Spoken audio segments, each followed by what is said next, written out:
Fala pessoal, tudo bem com vocês? Aqui quem fala é o Samuel Martins. Sejam bem-vindos a mais uma aula do nosso curso Dominando o Revit. Nesta aula, nós vamos tirar algumas dúvidas relacionadas à criação do nosso template.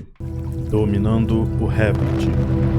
Módulo 2, Terra. Capítulo 2, Família de anotações.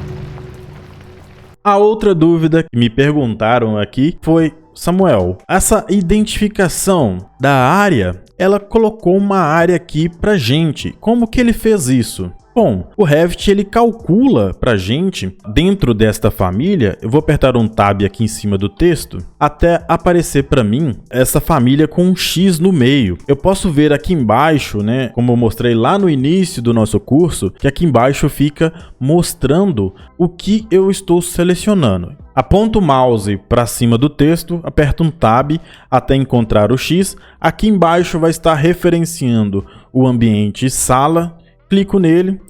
Essa aqui é a família de ambiente que faz o cálculo da área que a gente está trabalhando. Se eu pego aqui a minha parede e modifico a parede aqui, todos os objetos que está ligado a essa parede, como a janela, como os identificadores que está ligado à janela, como os identificadores que está ligado a essa parede, inclusive a cota e também a área vai fazer alteração. E isso aqui que é o mais fundamental aqui dentro do Revit, que ele vai nos dar aqui com uma precisão maior essas informações, né, da área, e isso facilita muito a velocidade de projeto. Uma das coisas mais interessantes que eu vejo aqui dentro é que tudo está relacionado. Por exemplo, este ambiente aqui, ele consegue identificar a janela que faz a abertura para esta ambiente. Então nós vamos conseguir ver em diversas fases do processo que tudo que está interligado aqui, nós conseguimos colocar funções, fórmulas para que eles nos dê informações de quantificação que não está presente aqui nas tabelas. Por exemplo, eu quero mostrar para vocês que essa área que está aqui, eu consigo retirar um memorial de cálculo que o próprio Revit faz. Eu vou entrar aqui no Rzão, entro aqui em exportar, verifico aqui em relatórios, relatório de ambiente / área. Eu tenho o relatório que eu quero mostrar para vocês. Eu vou salvar na minha área de trabalho, um pouco bagunçado minha área de trabalho,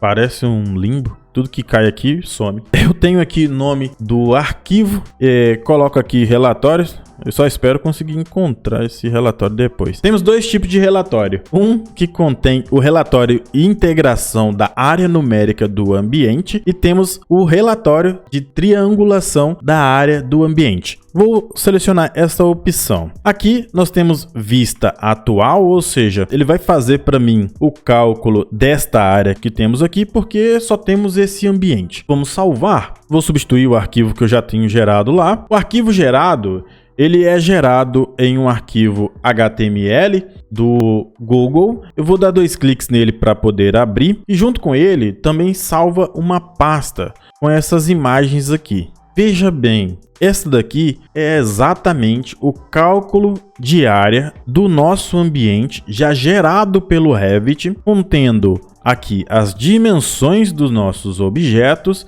e ele faz, né, o cálculo de área aqui, fazendo a multiplicação do nosso triângulo aqui e somando depois. Então nós temos a área bruta de 11,99 e como eu já disse, lá dentro do Revit tudo é interligado e com isso ele vai nos dar aqui a janela que está nesse ambiente. Nós temos a área e o total do ambiente. Nós podemos, por exemplo, gerar aqui uma formulação que vai nos dar se essa janela atende a essa área deste ambiente. Com isso, nós conseguimos elaborar uma série de informações automatizadas que vai facilitar a criação de projetos aqui dentro do Revit. Agora, esta dúvida que eu quero mostrar para vocês foi o nosso amigo Jonathan que mandou aqui nos comentários da aula anterior sobre uma dúvida que ele tem quando ele diz que ele trabalha em uma escala menor, né, do nosso projeto, onde essa escala que ele trabalha é 1:1000. Jonathan, se você vê esse vídeo aí, eu não sei se você estava relacionando a forma de trabalho com projetos arquitetônicos ou se é topográficos, né, na parte ali de dimensões, incluindo mapas, porque essa é uma escala de 1:1000, onde a gente não consegue representar os nossos projetos arquitetônicos por ser de grandezas maiores. Eu acredito que você esteja falando sobre criação de mapas, né? Para esse tipo de projeto, realmente as escalas são maiores. Nós trabalhamos com escalas aí de 1:1000, casos são menores. Realmente, se for esse o tipo de trabalho, né, da parte topográfica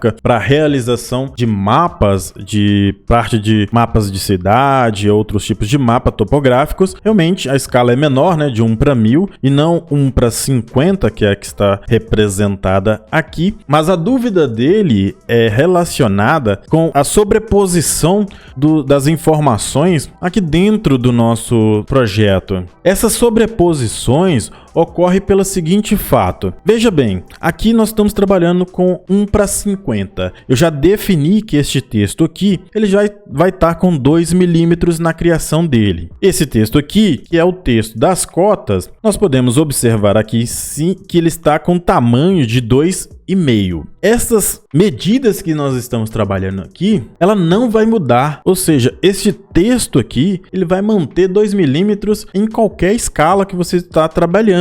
Olha só, aqui do lado o Revit tem uma ferramenta de zoom no tamanho da folha. O que essa ferramenta nos dá? Ela vai nos dar um zoom que vai orientar a nossa vista para a forma do tamanho exato que ele vai ser impresso. Vamos lá, zoom no tamanho da folha, que é o que está aqui. Eu clico nessa opção, vai definir, e esta vai ser a representação exata, né, do tamanho da folha que vamos apresentar. Vamos notar aqui que o texto de 2 milímetros, que é este texto aqui, ele fica já um pouco apagado. Você pode fazer alguns testes aí de impressão para verificar se este texto do tamanho de 2 milímetros vai estar atendendo. O meu tipo de trabalho, para esse tipo de informação, ele atende. 2 milímetros é um tamanho que é agradável para o tipo de projeto que eu apresento. Como que eu sei disso, né? Que os 2 milímetros aqui do texto vai me atender? Bom, eu já fiz, né? Já trabalhei em diversos templates e já errei bastante também. Então, eu vou mostrar aqui umas folhas que eu fiz de teste, que seria aqui, ó. Deixa eu focar. Esses textos que estão aqui, ele está com 2 milímetros impresso numa folha A4. E eu consigo ler essas informações voltando aqui para o Revit. Eu sei que esses textos no tamanho de 2 milímetros vai atender perfeitamente para o tipo de trabalho que eu quero desenvolver. Para que meu cliente consiga ler, para que o pedreiro lá na obra lá ele consiga ler e executar as informações que eu estou colocando aqui. Nada adianta nós colocarmos as informações se outras pessoas não vai conseguir executar, certo? Então, voltando ao que ele quer dizer com isso, é o seguinte, ele está me dizendo que quando ele muda aqui para uma escala de 1:100, por exemplo, o texto acaba encavalando, né, um ao outro aqui. O tamanho do texto eu não recomendo que você faça alterações. Por quê? Porque o texto, o tamanho deles, já está sempre em 2 milímetros. Clico aqui na informação e nós vamos ver o tamanho que vai ficar o nosso desenho representado. Ou seja, na escala que nós estamos trabalhando agora, nós vamos pegar 1 centímetro e dividir para 100. Que seria esse daqui. Esta é a informação que vai ficar o tamanho exato do nosso desenho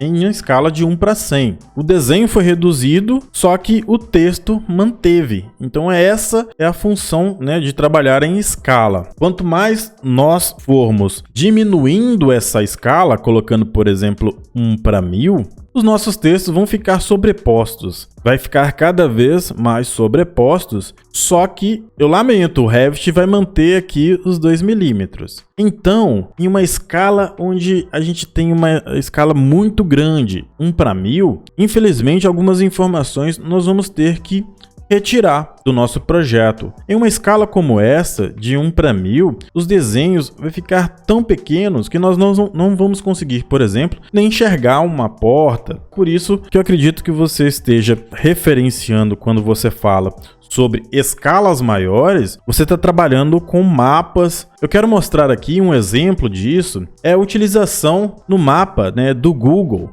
onde nós podemos ver aqui algumas informações na cidade de Belo Horizonte, onde nós conseguimos observar aqui o nome de ruas, nome dos bairros. Quanto mais nós formos reduzindo a escala do mapa, ele vai suprimindo algumas informações, retirando os textos, para justamente não acontecer essa sobreposição, porque esta sobreposição de informações é quando você tem um projeto que deveria ser representado ali em uma escala menor, para que você tenha os textos ali mais organizados, mais bem elaborados, para não ficar poluindo esses desenhos. Então eu vou aumentar esta escala, e quanto mais eu aumento essa escala, mais eu tenho detalhado aqui as informações. E os textos, pode notar que os textos aqui ele vai se mantendo. Então, quando a gente está trabalhando lá dentro do Revit, nós temos que pensar dessa mesma forma. Não adianta a gente estar trabalhando com essa escala de 1:1000, né, no caso aqui, e tendo que representar objetos que vai ter mais detalhe. Então, por exemplo, se eu quero detalhar aqui algumas informações desta parede, por exemplo aqui, que eu não consigo enxergar na escala de 1:50, eu vou aumentar essa escala para 1:25, e agora sim, ó, quando eu tenho na minha folha, eu vou ter esta informação deste tamanho. Então eu consigo aqui criar um detalhe para esta representação da minha janela em contato aqui com a parede. Por exemplo, eu posso entrar aqui em anotação, textos, e eu vou colocar aqui um texto. Inclusive esse texto aqui não está configurado, vou configurar ele aqui rapidamente, colocando aqui em transparência, colocando aqui para colocar um ponto preenchido, calibre de 2 milímetros aqui. Vamos renomear o texto também, colocando aqui para 2 milímetros. Ok, ok novamente. Temos nosso texto configurado. Eu vou colocar aqui então uma chamada de detalhe para representar essa janela e vou colocar aqui esquadria. Desta forma é que nós vamos conseguir detalhar melhor o projeto quando a escala for aumentando, né? Chegando próximo do real. Qual que é a escala do real? Seria 1:1. E nós vamos ter aqui exatamente uma parede dos 35 centímetros, que é o que está aqui. Então, se eu estiver representando 35 centímetros e apertar aqui, ó, para ver o tamanho real, nós vamos ver exatamente como essa parede ficaria representada. Nós nem conseguiríamos colocar essa parede aí numa folha A4, talvez. Eu consigo representar essas escalas, então significa isso. Eu vou reduzindo e aumentando essas escalas de acordo com o que eu tenho que detalhar. Então eu chego à conclusão que para trabalhar com mapa, você vai ter que trabalhar em uma escala realmente de 1:1000, desta forma aqui. Só que quando você estiver representando aqui desenhos, né, eu vou colocar uma linha aqui, por exemplo, essas linhas você já vai estar trabalhando com uma escala maior, e assim você vai evitar poluir o seu desenho, né? Colocando as cotas aqui, porque lembrando, o texto vai se manter, ele mantém aqui com 2 milímetros. Então quando eu faço desenhos aqui em escalas maiores, não tem problema. Então eu recomendo que quando você estiver trabalhando com parte de mapas topográficos, trabalhe já na escala que você quer representar, para que você tenha os textos aqui dentro já pré-definidos, para você ver esses espaçamentos entre os textos e não ficar sobrepostos. Porque se você estiver trabalhando em uma escala de 1:50, realmente vai acontecer essa sobreposição. Bom, galera, o que eu lembro das dúvidas que me perguntaram era isso. Espero que você tenha gostado dessas informações. Se você tem dúvidas, deixa aí nos comentários para que eu possa responder em próximos vídeos. Espero que vocês estejam acompanhando aí os nossos vídeos aí na sequência, para que você tenha a compreensão do que está aqui. Se você não é inscrito no meu canal, peço que se inscreva, curta, ative os sininhos de notificações para você receber os meus vídeos assim que eles forem ao ar. E até o próximo vídeo. Bye! Psiu.